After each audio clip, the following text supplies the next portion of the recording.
Hello and welcome back to the Counter Sport Six Nations podcast. I'm your host, Darren Timson, joined again by Kevin Bannon and Liam Grice for the rugby talk. It was a pretty big weekend, guys. Big England versus Scotland, Wales and Ireland, and then, of course, France and Italy. We'll start with England and Scotland, the Calcutta Cup. Scotland were going for a fifth win in a row over their oldest rivals, but England eventually managed to get over the line. 16-15 it ended. A little bit of controversy in this one, a few poor performances from a certain fly half, but Kevin, I'll let you kick us off with here. Where do you want to start? There's a lot to talk about, I think, in this game. Our last Six Nations pod, I was quite critical of Scotland. I was getting riled up and annoyed with their performance against Ireland, even though, it benefited my country. Let's be clear here. They were robbed. They were absolutely robbed at the weekend. I don't think England played particularly well. I think they did enough to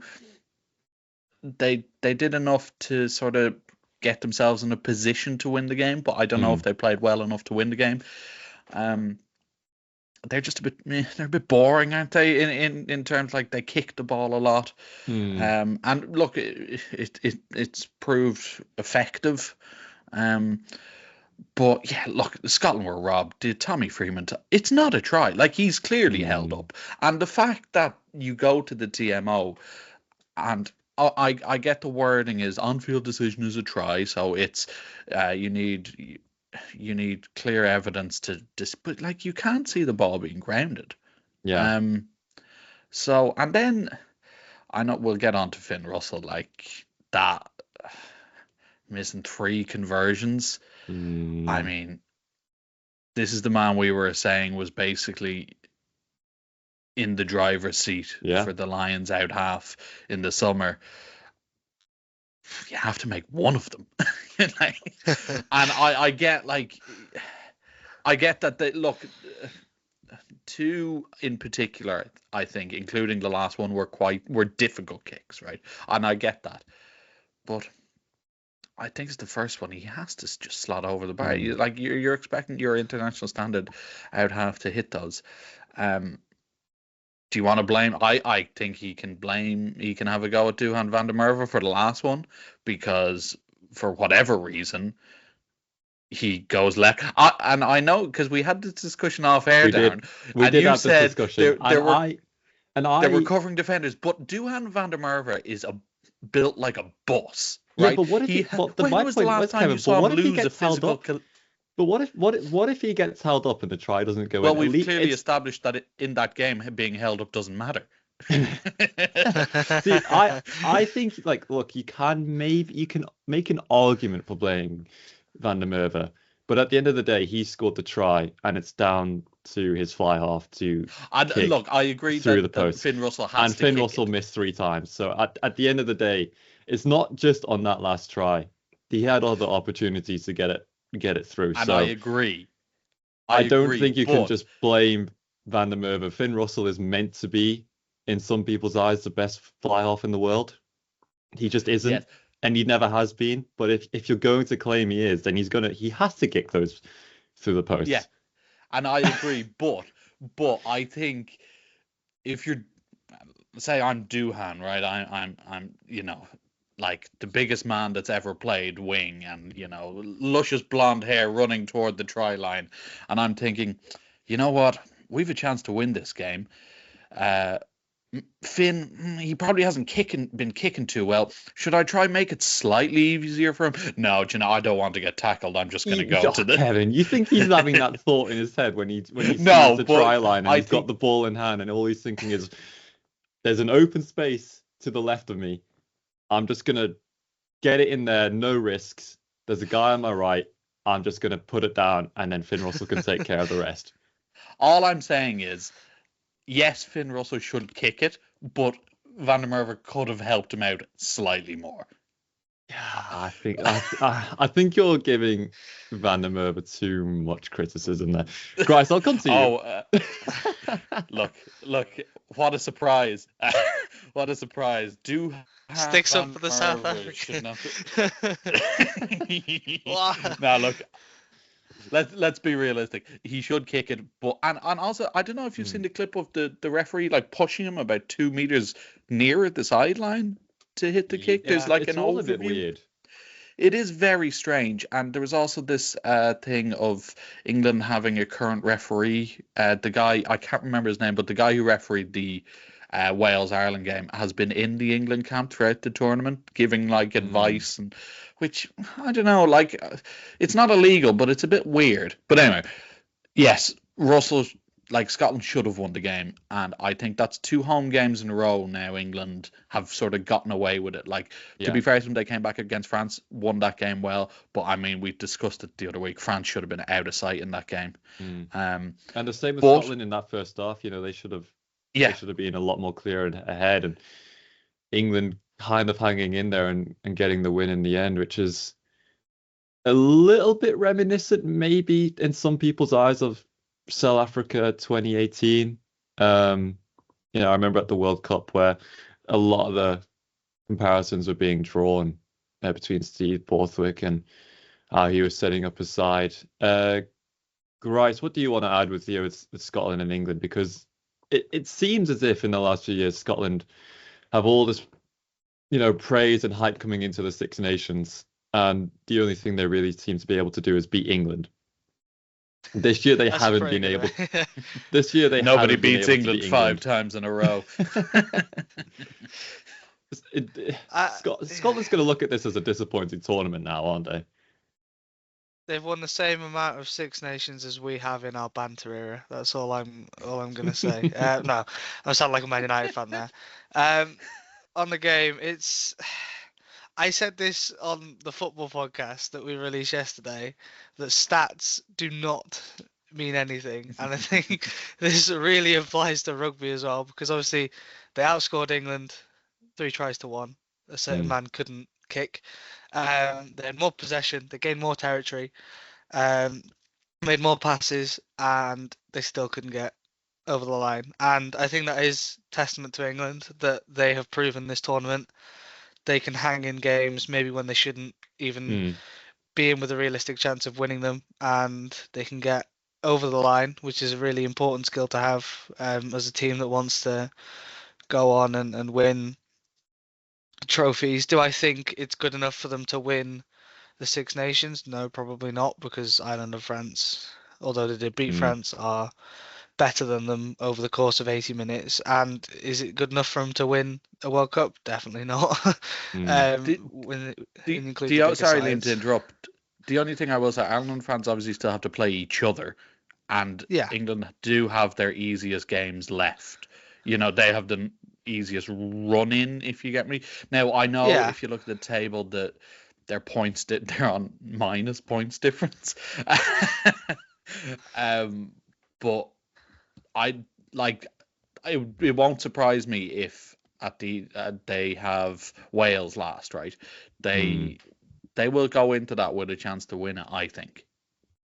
There's always the chance, but I mean, I think Ireland have proven now that even when they're not at their, well, I mean, we'll get onto it in a bit, but when they're not at their best, they can still pretty comfortably beat sides. So for me, they're still the favourites. I don't really see England. If I was an England fan, God forbid, they wouldn't give me much confidence watching them.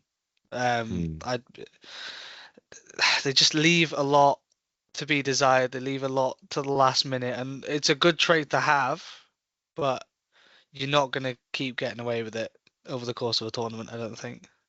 Not in top level international rugby either. You know, you will be found out eventually. And luckily for England, like you say, Kevin, they do have Italy coming up on the 9th of March. But, you know, Wales at the Millennium Stadium, if that's still what it's called, I don't know. Grice can correct me on that one. It's that, you know, Wales, we'll go on to Wales and Ireland now. Wales looked better in that game, and, you know, leading Ireland at halftime.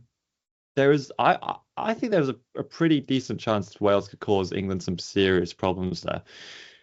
But Kevin, we'll start with you. Ireland had to fight back. Prendergast with 5 penalties as Ireland won 27-18 in the end.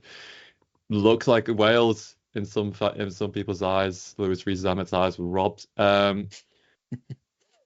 What's your take on the game? It's difficult. So it's weird. Ireland came out of the blocks brilliantly and obviously scored a try within the opening sort of 5 minutes, and you're like, right, okay, that's the best way to react to, Wales maybe have a bit of rejuvenation, new coach at home, maybe they get off to a fast start, get that big crowd behind them, but Ireland did what they should have done, just right down the field, bang, over the line, 5 minutes, and you're thinking, right, okay, you've done well, silence the crowd, here we go, and then to be fair, I think you have to give credit to Wales. It's amazing what you can do when you actually play an out half. And to be fair, Wales did well, but Ireland, I don't know. I feel like they managed the tricky period where the 20-minute red card for Ringrose, which I will get onto because I do have something to say about that. And then when they were sort of back to their full complement, they did what they needed to do. Prendergast stepped up, which I think is encouraging. I think his performance was mixed. There was some good, some bad. I mean, the good, obviously the penalties, the 50-22 was incredible in the second half. His defense still worries me. I don't think he's the best tackler in the world. And I think coming up to the next fixture in particular, France will target that channel. I don't think he can. His tackling isn't great because I don't think he positions himself well enough because he's so big. Like he's a tall man, so he needs to. It's important for him to get low, and I don't think he moves his feet quick enough to do so. So that's a worry. But what do we say about good teams across all sports? You can play well. You don't have to play well and still win games. Ireland did what they needed to do. It's a disappointment because you would go into that game expecting a bonus point win, given how the two teams have played. But I think when the game presents itself the way it did, they did well enough to get the win. And now, basically, if you beat France, you win another Grand Slam and you win 3 in a row if you beat France at home. And they've put themselves in a position to do that. So, could have been better, yes. Are there things you need to improve on? Most definitely. But at the end of the day, you're right there to win a Grand Slam against France at home. And that's what the objective would have been at the start of the campaign. Yeah, exactly. And I mean, you talk about the bonus point there, but beating France kind of just negates that anyway, doesn't it? You know, it doesn't really matter at that point. We'll get back to the red card. I just want to touch on Wales quickly with Grice. What's the view coming out of that game? Obviously, it's a one-off. Obviously, it's halfway through the Six Nations, and it's, a football term, a new manager bounce, maybe. But you must be heartened by the performance level and, giving it to Ireland until right at the very end. Not like the France game where you looked good for maybe 20 minutes and then it all just fell apart. The Italy game where you didn't really turn up. What's the view at the minute? I'm actually positive for what feels like the first time in forever. I mean, I was messaging you throughout the whole game, wasn't I? And I don't think I've been that positive about a Welsh rugby, despite us losing. I don't think I've been that positive about a Welsh rugby game in what feels like forever now. I think Ellis Mee had a brilliant debut. It was a breath of fresh air. Out on that wing. I mean, everybody stepped. Jack Morgan is the only player from the previous regime that I had any sort of hopes, and he really stepped up again and impressed me. I think we showed a lot more resilience against a side as good as Ireland. I know they scored pretty early on, but after that we gathered ourselves and really built into the game. Obviously, like you said, we were leading at halftime, which if you'd have told me the day before, I would have laughed in your face. I think Sherrick coming in has given the players just a bit more freedom now. He's allowing them to just play rugby the way they want to play, and it was definitely on show. We looked a lot more what's the word, like, composed when we went forward. There was a few handle errors and silly penalties given away and things like that, which is obviously going to happen when you're playing against a team like Ireland and you're as inexperienced as we are. But on the whole, I think it was light and day, but not light and day, night and day between the two performances in the last two games, and I'm really looking forward to the Scotland game now, because I think maybe out of Scotland and England we can actually get one win and compete with Italy for the wooden spoon now. Kevin, do you want to touch on the red card? Well, yeah, I mean, we talked about it last week. This whole thing is a farce. Like, it's utter nonsense. Yeah. And I'm saying this, but Ireland would not have won that game if there was a. I'm glad you said that, because regular. They wouldn't have, because, like I said, they went behind when they were down to 14. But then when Aki came on, he was fantastic. Brilliant. Like, he made a difference, and like there's that picture of him going around roaring, soaked in blood, muck, and just everything. And he was phenomenal when he came on.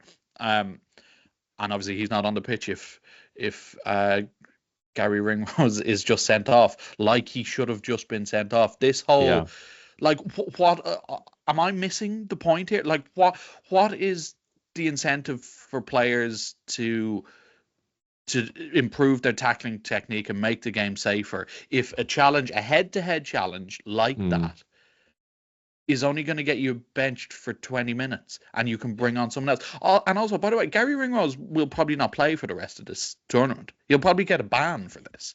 Yeah. So why is the on-field decision not reflective of that? Like, there's no way. Like, we want to punish people. You can say there's no maliciousness in it. Okay, that's fair enough. But he gets his technique wrong, and it's a head-to-head collision. Yeah. And again, I said this the other day when we were talking about it. World Rugby is the only sporting association in the world that is being sued by former players because of early onset dementia and head injuries due to their tackling, who had a solution and then backtracked because some teams complained it was ruining the game. Yeah. What ruins the game is kids not wanting to play, or the parents not wanting their kids to play it because of the risk of concussions through the roof. That's what ruins the game. And you have a solution here. I don't know what we're doing with this. It's nonsense. It's utter nonsense. And like I said, Ireland can count themselves lucky here, because they should have lost that game if the proper rules were intact, but they didn't, because I don't know, some journalists in New Zealand think it's utter woke nonsense to send someone off for a head-high challenge. Yeah. So I'm targeting a specific. It wasn't just those people. No, but I mean, you're completely right in what you're saying. A lot of the, I think it's fair to say, and I've got no issue saying it, a lot of the support for this 20-minute red card, the lack of support for better tackling, has come from a certain nation down in the southern hemisphere. I know it's not Australia, and Fiji. I just I those don't damn get it Samoans up to it again. and I just don't understand it. I don't. You can say, but we don't want to ruin the game. We want to keep it at 15 versus 15. But if someone makes it a red card challenge, then at the end of the day, you get sent off. They And deserve to be punished for it. Exactly. That's just how it is. Exactly. So the base, like you get taught from when. Sorry to interrupt. That you get taught from when you're a kid. If you do something wrong, you get punished for it. You don't get a little slap on the wrist. And especially in rugby, when it's so dangerous and players are putting their bodies on the line. I had a rant about this in the last Six Nations podcast. That these injuries that have been caused by playing rugby for so long, especially head-on-head contact, which is no doubt going to cause a lot of issues down the line, that you get a little slap on the wrist and the 20-minute red card, and you can bring on a player that, like Kevin said, was probably the best player on the pitch when he came on and completely changed the game for Ireland. It's not a big enough punishment for the offending team, I don't think. And I'm not just saying that because it's affected us, and we could have won the game if we didn't. But overall, it's something World Rugby definitely needs to look at, and I have a small inkling that they won't even care about it.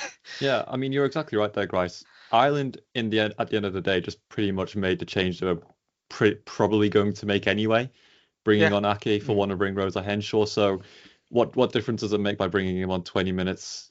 Well, I mean, he was brought on the 50th minute, so that's maybe when he would have been brought on anyway. They just had to deal with 16 minutes of a red card for the end of the first half. Well, 6 minutes, sorry, and then 10 minutes of the first bit of the second half. Kevin, do you want to add? Yeah, it's just like I just don't like. There's no point in this. Like, they're not improving the game. It's not an effective punishment, and we saw it in week 1 with Entimac as well. Who I know it was the same sort of challenge. His was probably slightly worse. He got a 2-week ban, but I don't know. I kind of get the bunker review because, like, it's not ideal, but I kind of understand it. But I don't mind the bunker review. I think, giving it more time to have a look at and see if it actually was as bad as first made out, and then upgrading it to a red card. I actually don't mind that. But there's other stuff that they brought in the Six Nations. I think not necessarily dangerous laws, but bringing in you can throw directly to a player from a line out if the other team doesn't contest for the ball. I think that's ridiculous. And I think there's something from a maul as well. I don't know, but it's pretty stupid. Yeah. We'll move on because we're going to run out of time. France versus Italy in Rome. I think we're hoping for a little bit of a rematch from last year's Six Nations, and after about 25 minutes, it looked like we were going to get that. France was 3-2 up on the try count. But then the second half, Jesus Christ, that was just France all over. 73-24 ended. France put a nail down, put a marker down, didn't they, guys? I think that's pretty fair to say. While I was watching that second half, my immediate thoughts were, the Ralph Wiggum meme where he's on the bus and it's I'm in danger. Giggles, I'm in danger. That was a bit scary, wasn't it? Like, I know, okay, Italy are Italy, but we've discussed that they're not really the same Italy. They have a bit more about them, and I think we saw that in the first half. And I think the last sort of 15 minutes are a bit okay. Yeah, the game was dead, but Jesus Christ, do they have some attacking firepower? And we talked about this when they got beaten by England. I was like, there is no way they'll get dragged into a dogfight with Italy because the main man simply will not let that happen. And 11 tries. 11 tries. Like, it's insane. No, I think we do have to probably mention, just for Italy's sake, that they did have quite a few injuries in the team as well, but I don't think it would have been a 50-point difference. No. and Kevin, to be fair, I was critical of Ireland in the first week for allowing England to score those sort of consolation tries, because I was like, but you're losing concentration here, and they did it against Scotland as well, and points difference could take an effect. And you look at the table now, France have a plus 91 points difference, Ireland have a plus 28, and England have a minus 3. Those tries may come into effect, and I know Ireland obviously go to Rome on the last day and they play first, so they will have a chance. Even if France beat them, they'll have a chance to sort of set a marker. But there's no way they're making up that 63-point difference. Yeah, there's no way.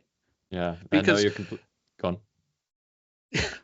Of course, it would be very Scottish for them to beat France on the last day. But I think that France were ruthless, and they're right to be ruthless because it's a short format and you need to rack up these points as much as you can. Yeah. All I was just going to add there is that, there is a possibility that in the Ireland-France game that France get 4 points and you get a bonus point, and then it's 15 all on the point score with a 60-point difference. Exactly. Yeah. From Italy, Grice, a bit of a disappointment from them, I guess. They probably didn't think they were going to win the game, but they did come off beating Wales. Should have probably beaten Scotland. I wonder how they're going to view this tournament now, having England and Ireland, in the last couple of weeks. I mean, any tournament at the moment where Italy don't finish bottom is probably a positive for them. And it's a shame because we saw last time out, they did actually give France quite a good game. And a lot of people thought maybe coming into this one that it would be the same, and then France said, "Nah, we're fine. We'll drop 73 on you and move on." But that's just like we said, it's a credit to France and the quality they've got in their squad. But maybe it was a bit of complacency from France, but scoring 24 points against them is no mean feat. You know what I mean? Even if they did score 73 the other way, it's still impressive to score that many on a France side that's this good, and there'll be positives to take from this game into the last two, and they'll try and extend the gap at the bottom so we can't catch them. But the points difference now has come down to 4, so that's good for us if we can get a win. But no, Italy, like I said, it's any year where they don't finish bottom is a good year, and for them, they'll be hoping that for the last few years they've not done that. They can kick on now and start to slowly crawl up that midfield. Hey, well, Grice, don't you forget you've got Scotland next in the next game, so real possibility Scotland might end up finishing 6th. Well, looking at the games, Ireland, France on a Saturday, 8th of March, which, by the way, I do just want to get in there. I think it's absolutely insane that there's 2 break weeks in a 6-team tournament. Anyway, Scotland then play Wales and England play Italy. Then the following week, Italy versus Ireland, Wales, England, France, Scotland. How are you both looking at this final few weeks? How do you think the Six Nations is going to shape up? Terrified. You join me on the Ralph Wiggum bus, Liam. I mean, the only game I'm excited for is not even a Wales game; it's Ireland France. That's the big hitter game. That's the one everybody will be watching. And yeah, I want to add on to what you said about the break. It's what's the utter woke nonsense that there's this many gaps in a 6-team tournament when, I get that it's perhaps a bit more physical than football, but the World Cup goes on in the same time period as a 6-team tournament. It seems a bit strange. Yeah, well, like we said before we start recording, the Rugby World Cup happens weekly, so there is no excuse for a Six Nations tournament happening in Europe. Like, we mentioned the Rugby Championship has breaks, but that's because there is quite a few miles in between the countries that take part in it. Kevin, Ireland versus France. At home, Dublin. Ireland probably have to be favourites going into the game, but how are you looking at it? We'll be slight favourites, I think, and that's mainly due to home advantage. We've obviously beaten them the last two times, last year in Marseille, and then the year before in a cracking game in Dublin. So France haven't beaten Ireland in the last 3 years. I don't know. I feel like Ireland, we haven't really seen them turn it on yet, which on one hand concerns me, and yet on the other hand, I'm like, are they just saving it for France? I don't know. We've seen France obviously be incredibly good and incredibly complacent, particularly in that England game. They were very good against Wales. It's very close. I predicted a France Grand Slam at the very start of this, and obviously I'm wrong. But Hey, look, it takes a big man to admit when he's when he's made a mistake. I'm still reeling from my Eddie Howe sacked by Christmas take on the football pod, but I don't know. I just think with Ireland not quite being at the level we've seen yet, I said before the tournament they were maybe on the way down. Prendergast has looked good, but they will target him. I think France do it.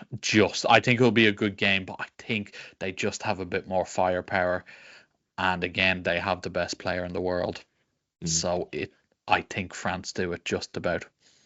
On Prendergast, though, I mean, he's had a few iffy moments in games. He's had moments where he's looked really, really strong.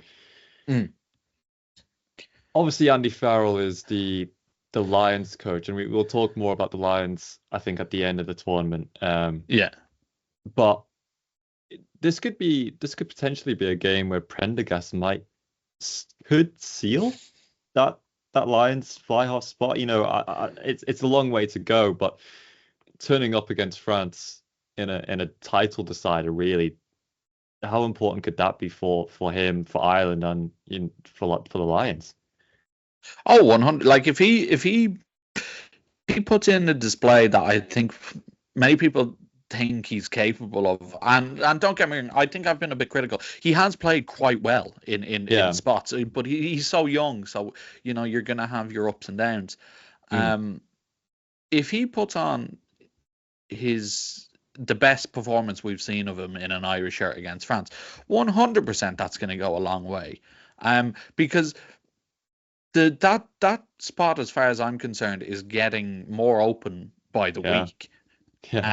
Finn Smith will rightly put his hand up and say, I've been the difference for England, I should be starting, which is, I think, fair enough from his point of view. But yeah, Prendergast, without a doubt, there is an opportunity there for him to say, right, lad, thank you, Finn.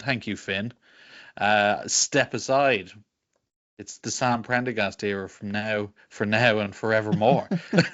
No, but you know what I mean. He does. If he is brilliant against France, and he puts in the type of kicking display that we saw at the weekend, and he combines that with being a bit of a field general like Sexton used to be. Maybe that's not quite his style, but implementing some of that and driving Ireland around and setting up plays and making line breaks and all that, 100%.